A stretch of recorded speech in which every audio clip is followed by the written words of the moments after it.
Yeah. There's a lot of people who really want to come. And these definitely are the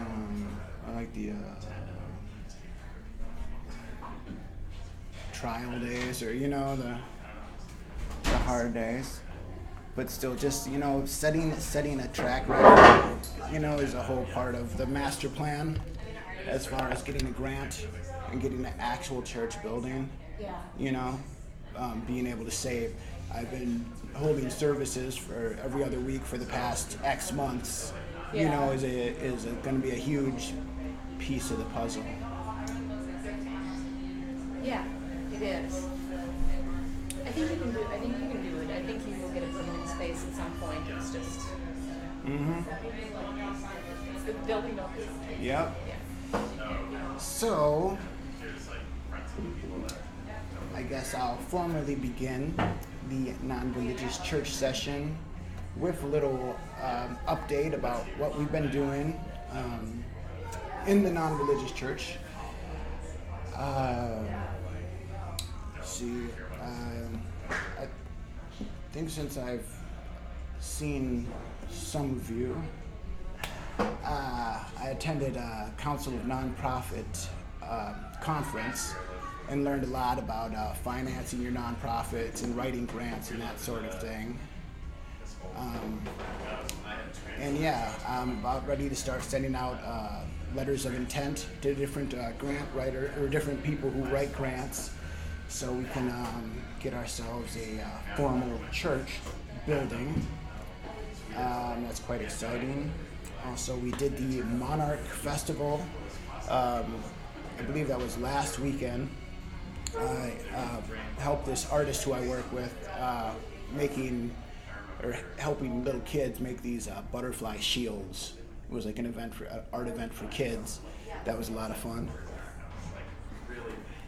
And yeah, I thought this week we would do check-ins. So that was kind of my check-in, if you'd like to check in at all.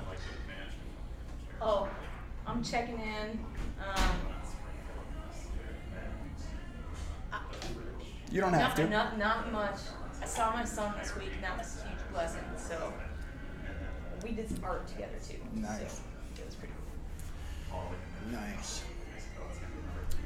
Anyone else? Just kidding. No one else is here. So I'm going to pray a little bit, real briefly. You're welcome to join me if you like. And I don't really pray to any God, but I just pray because I'm grateful. And I'm grateful to be here in the world, and I'm grateful to have that gratitude. I'm grateful to have this time to get together with friends and think about constructive things and to, in some way, replenish ourselves. I'm grateful for the beautiful weather, and I just wanted to say to the universe, thank you, and I appreciate that so much. A women instead of amen. So, what I would like to lecture on today is statues, such as the statue that was the subject of so much struggle in Charlotte recently. I believe it was a statue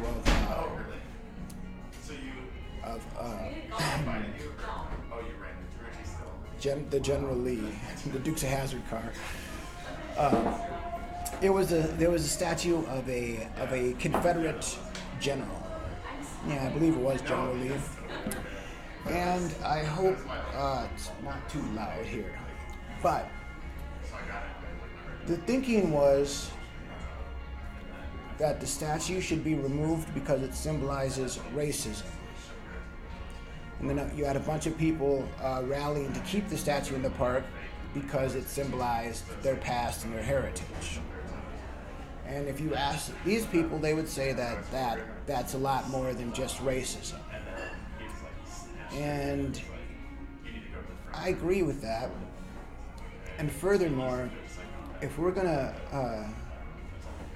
attack the South as such racist, without mentioning the racism of the North, that's really letting the North off the hook.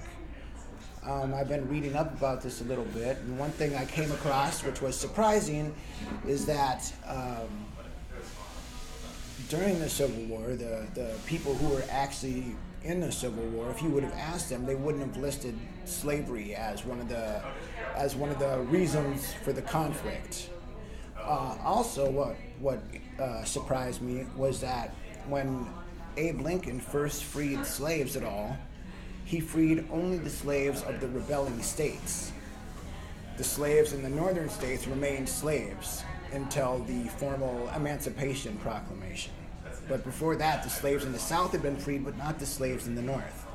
A lot of people are surprised to even learn that there were slaves in the North, but there very much were slaves in the North. It was a big part of, building of the whole nation. That's how the White House got built. It's how so much got built. And if we're gonna go and remove Confederate statues because they're racist, then we really need to be removing statues of George Washington and Thomas Jefferson and all that. And I've heard that argument being launched by people like Rush Limbaugh, I'm not a huge Rush Limbaugh fan, but that is actually a valid argument. So I see two things at work there. I see us villainizing one group of people and thereby lifting another group of people up, much like happened in World War II, because the Nazis are so evil. That means America and the Allies were so great when they were committing heinous atrocities, and continue to do so as a government/military force. So one thing we're doing is we're demonizing one group and lifting up another group, both really unfairly because they're pretty much equal. And then another thing we're doing is destroying history to our own likings. Not unlike Mao Zedong and the Cultural Revolution in China. Destroying the past so we can say it was whatever we wanted to say. It seems to me like a reasonable answer, a reasonable thing to do, rather than removing these statues, is to start using them as learning tools. And actually, this whole moment in time is a learning tool. It's a learning moment. It's an opportunity to think about and discuss these things, rather than get angry and go to fight. Because everyone loses a fight. Nobody wins a fight, and everyone loses a war. There's a difference between a war and a fight. If you ask me, a war is a fight that everyone loses, but nobody wins a fight anyways. So, it's a learning moment right now to talk about a lot of things. Talking about removing statues to me is pretty much a joke when we have so much to discuss, like what's really going on in this sexist, racist world of ours. Because racism is more of a joke. It's kind of a cute thing. It is a problem that does need to be addressed, but sexism is a crucial issue. If we didn't have sexism, we couldn't have racism. Sexism is a crucial issue to address, and instead we're talking about statues, and we're talking about the alt-right, and we're villainizing different groups. And when you're ready to scream at someone and consider them a demon and not listen to any other perspectives, then you too are a fascist. I know people who would consider themselves anti-fascists who are very much fascists because only their way of thinking is acceptable to them. Technically speaking, fascism is the alignment of government and corporate powers. But when the word fascism is getting thrown around in modern parlance, it's generally referring to racists and bigots. But you can be bigoted against police. If you feel that all cops are pigs and should die, you are a bigot, technically speaking. And I'm definitely not defending the action of these killer cops and the blue wall of silence, but I'm I am calling a spade, and if you're judging a whole group by the actions of the few, that's called prejudice, that's called bigotry. And I'd like to reiterate that sexism is a crucial issue for us to address. We're not moving forward with anything until we've moved forward on the sexism. We're not reforming the economy, we're not improving the government, we're not improving education, we're not doing anything without addressing and recognizing sexism. There's concept and this feeling that the world is how it always has been. That men have always been sexist and etc. Money's always ruled the world, and all these different people have always been racist. There's always been a struggle in Palestine. There's all these ideas about things have been this way forever, and that's absolutely not true. And to point to one quick example of a society that was not sexist, we have the Etruscans. And the Etruscans came before the Romans. The popes loved nothing more than to have their men out there discover an old Etruscan tomb that they could pillage and use to decorate their rooms and their apartments with. The Etruscans, they were a trading people, they were merchants, they were very successful, thriving civilization, thriving society, and men and women were just that, just men and women. There was no patriarchal dominance, which is natural, in my opinion. In my opinion, it's natural even for women to be above men because men are larger physically in stature. To me, that just sounds balanced.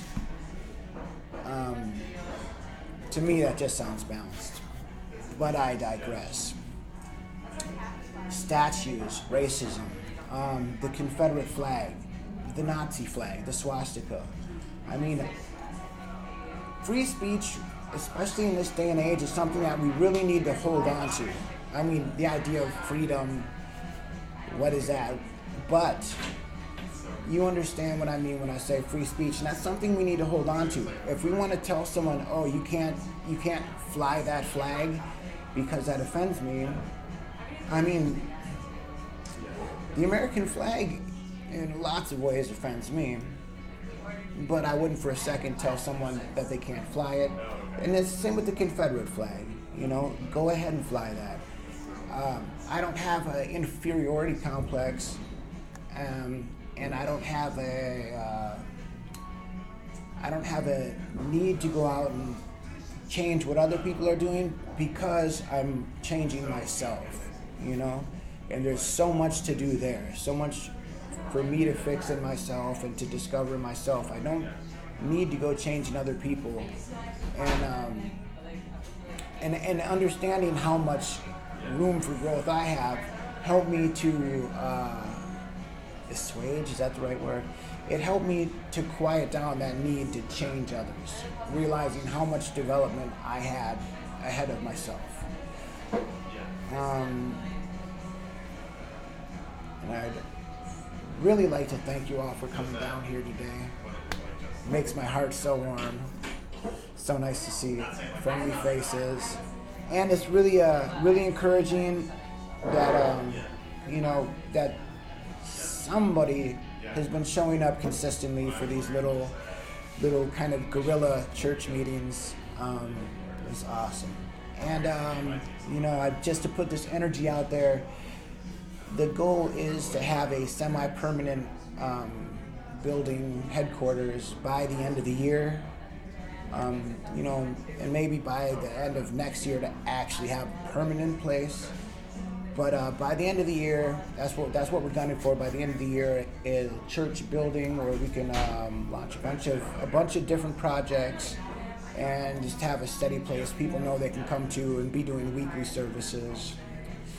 That's the dream. That's the goal. So a couple other things I wanted to touch on, if I may.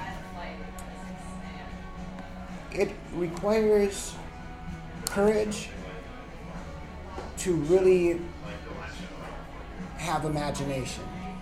Using your imagination requires courage, and you have both.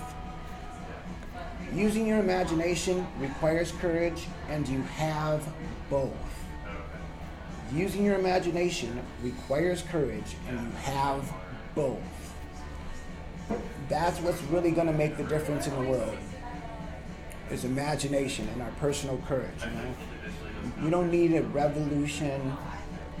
We don't need to smash an old system. But we do need to start being more creative, more imaginative. You know, I hope any Antifa people that might hear this message will consider that. You know, we need imagination. We need to be creative to make actual progress.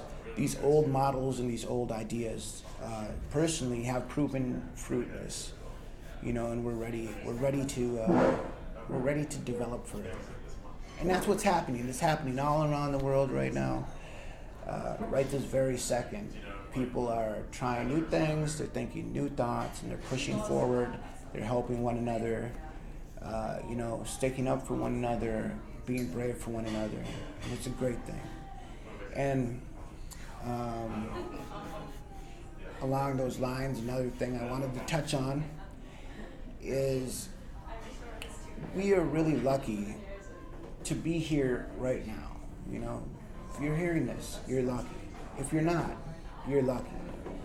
This is something that is really easy to lose sight of for myself personally. A lot of times I get to feeling like I hate the world and want to die. But being here right now, I'm open and I'm clear. And the truth is that I'm quite lucky to be here, you know, and I'll die soon enough, and so will you. So maybe you can take comfort in that. If you're feeling low, you'll die soon. Don't worry, bud. Just stick around, be creative, you know, use your imagination, and you can find some fun things to do. Create mischief if you must, but just chill out, stick around, you'll die soon enough. Another kind of political thought that I feel is really important to share concerning the environment. Global warming deniers. We are fraught with so many environmental and ecological disasters and catastrophes. I feel that global warming and the hype over it is doing us a disservice. If we stopped adding any carbon into the world right now, things would still continue on, no matter how you look at it. If you look at it as human beings are causing the heating of the planet, we could stop right now, and that cycle is still set in motion. If you're looking at it like it's the sun on a natural cycle, the earth gets cooler and gets warmer, and has been happening. I mean, we're coming out of an ice age still, so of course it's getting warmer. One way or the other, yeah, it's going to be getting a bit warmer for the foreseeable future. Now, creating new nuclear power stations, that's something that we can stop. If we stop creating more nuclear power and more nuclear weapons, then there won't be more. We'll still have what we have, but we can stop that. And that is a catastrophe it's a catastrophe wrapped in a tragedy, wrapped in just a ridiculous idea. Do you know, children, what we use this nuclear power for? Why we create nuclear waste in these nuclear reactors? To boil water. The boiling of this water produces steam. The steam turns to turbines. They're connected to magnets, and when you turn a magnet, that produces electricity. We're creating nuclear waste to make steam. We're creating nuclear waste to boil water. Nuclear waste causes mutations in human beings, deformities, children born with no arms, just fingers coming out of their shoulders. Just all manner of tragedy to boil water, and we don't have to do it. I was in San Francisco. I was at an event during the day, and there was a kiosk set up and a couple guys who were promoting Stop Global Warming. They're anti-global warming crusaders. And I asked them, may I ask you a question? He said, sure. What do you guys think about nuclear power? Whatever we can do to cut down on these greenhouse gas emissions, we got to do it. They were in favor of producing more nuclear waste in the name of ending global warming. I mean, to me, this is just, it's tragic, and also it's a brilliant concept.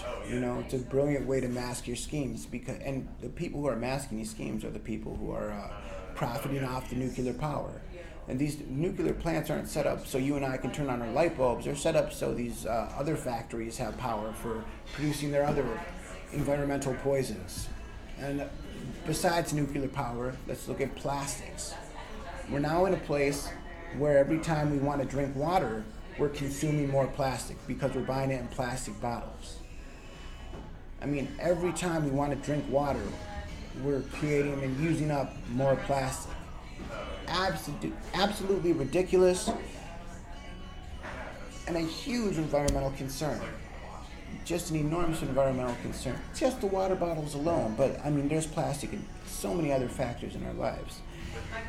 We don't hear anybody talking about this really because they're all talking about global warming and the oceans will rise and swallow our behemoth cities and this and that. True, tragedy, yeah.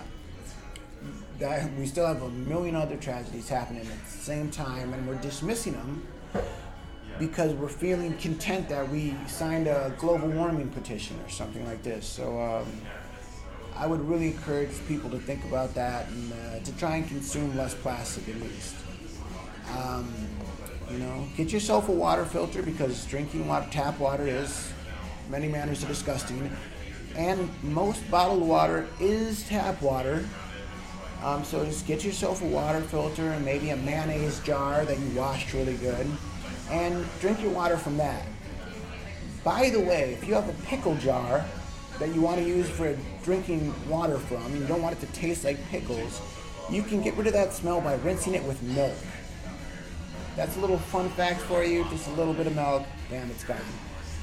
And I know I am a vast pool of knowledge. What can I say? Normally I would like to have a little sing-along. It's a little bit loud in here. Part of me wants to ask the baristas if they can turn off the music, but I don't know if I'm going to do that. So I think I'm just going to pray one more time and invite you to join me if you'd like to. And I'm going to call it a wrap. Again, Shishwak again. Thank you so much for this opportunity to get together and rock and roll. Thank you, gratitude.